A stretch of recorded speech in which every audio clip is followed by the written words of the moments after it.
হ্যাঁ everyone. So আজকের ভিডিওতে আমি আপনাদের সাথে শেয়ার করব ফিনল্যান্ডে যে জানুয়ারি 2027 ইনটেকের অ্যাপ্লিকেশন শুরু হবে এই যে আপনার অগাস্টের লাস্টে এবং 24 সেপ্টেম্বর সেকেন্ড উইক পর্যন্ত। সো এই ইনটেক অ্যাপ্লিকেশনের জন্য আসলে আপনাদের কি কি ডকুমেন্টস রেডি করতে হবে। সো পার্টিকুলারলি এই জানুয়ারি ইনটেকের জন্য আপনারা শুধুমাত্র কিন্তু রিসার্চ ইউনিভার্সিটিতে অ্যাপ্লিকেশন করতে পারবেন না, এটার বাইরে যে অ্যাপ্লাইড সায়েন্স ইউনিভার্সিটিগুলো আছে এখানে হচ্ছে ব্যাচেলর এবং মাস্টার্স অ্যাপ্লিকেশন করতে পারবেন। বাট সব ইউনিভার্সিটিতে কিন্তু অ্যাপ্লিকেশন থাকবে না, আবার সব প্রোগ্রামে অ্যাপ্লিকেশন থাকবে না। জাস্ট হাতে গোনা কয়েকটা ইউনিভার্সিটি এবং কয়েকটা প্রোগ্রাম থাকবে। সো এই প্রোগ্রাম এবং ইউনিভার্সিটির জন্য আপনাদের ডকুমেন্টেশনগুলো আসলে কেমন হইতে হবে, কারণ রিসার্চ ইউনিভার্সিটিতে আসলে দেখা যায় যে ডকুমেন্টের রিকোয়ারমেন্ট একটু ডিফারেন্ট, বাট অ্যাপ্লাইড সায়েন্স ইউনিভার্সিটিগুলোতে কাইন্ড অফ স্ট্রেট ফরওয়ার্ড। এখানে আসলে আপনাকে খুব বেশি হ্যাসেলের মধ্যে দিয়ে যাইতে হয় না।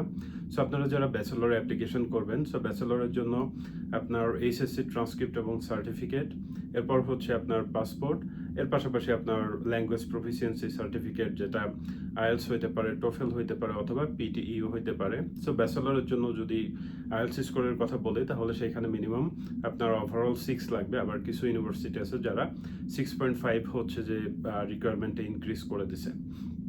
এটার পাশাপাশি আপনারা যদি কেউ চান তাহলে স্যাট স্কোরও সাবমিট করতে পারেন। এক্ষেত্রে অবশ্যই আপনার স্যাট স্কোর থাকতে হবে, এবং আপনি যদি স্যাট স্কোর দিয়ে অ্যাপ্লিকেশন করেন তখন দেখা যাবে যে আপনার কিন্তু ওই যে এন্ট্রান্স এক্সাম যেটা, সেই এন্ট্রান্স এক্সাম দেওয়া লাগবে না। সো এটা চলে গেল ব্যাচেলরের ক্ষেত্রে। এখানে কিন্তু আপনার CV, motivation letter, recommendation letter কোনো কিছুই লাগতেছে না। ওকে, এরপর আসি অ্যাপ্লাইড সায়েন্স ইউনিভার্সিটিগুলোতে।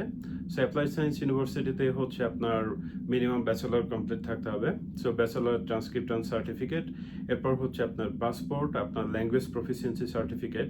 কারণ almost all applied science university এরা হচ্ছে আপনার মাস্টার্স আগে ল্যাঙ্গুয়েজ রিকোয়ারমেন্ট ছিল না, বাট এখন হচ্ছে মিনিমাম 6 যে স্কোরটা সেটা ওরা অ্যাড করে দিয়েছে ওভারঅল আইএলস স্কোর।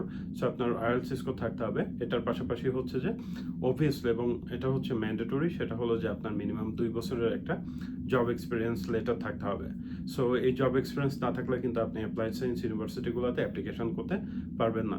এখন কথা হচ্ছে যে জানুয়ারি ইনটেকে আসলে সব ইউনিভার্সিটিতেই কি মাস্টার্সের জন্য ল্যাঙ্গুয়েজ প্রফিসিয়েন্সি লাগবে কি না, এটার আনসার হচ্ছে না। কারণ কিছু ইউনিভার্সিটি স্টিল উইদাউট আইএলসে আসলে আপনার মাস্টার্স অ্যাপ্লিকেশন অ্যাকসেপ্ট করতেছে। সো আপনাকে সেই ইউনিভার্সিটিগুলো খুঁজে বের করতে হবে এবং সেই অনুযায়ী আপনার ডকুমেন্টগুলো রেডি করতে হবে।